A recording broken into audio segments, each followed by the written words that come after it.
अनेक पेशंट्स मला विचारतात, वय वाढल्यावर मोतीबिंदू होणे हे सामान्य आहे का? तर याचे उत्तर आहे होय.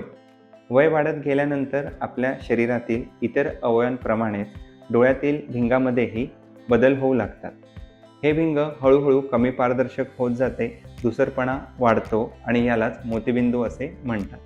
साधारणतः 50 ते 60 वर्षानंतर मोतीबिंदूची सुरुवात होऊ लागते. काही लोकांमध्ये तो लवकर होतो तर काहींमध्ये उशिरा.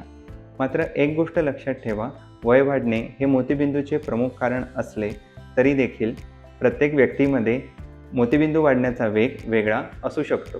मधुमेह, धूम्रपान, स्टेरॉइड औषधांचा जास्त वेळ वापर आणि आनुवंशिकता यामुळे देखील मोतीबिंदू लवकर वाढू शकतो. म्हणून 50 वर्षानंतर डोळ्यांची नियमित तपासणी करून घेणे अत्यंत आवश्यक आहे. कारण लवकर निदान झाल्यास योग्य वेळी ऑपरेशन करता येते आणि दृष्टी चांगली राखता येते. पुढील व्हिडिओमध्ये आपण जाणून घेणार आहोत मोतीबिंदूची सुरुवातीची लक्षणे कोणती.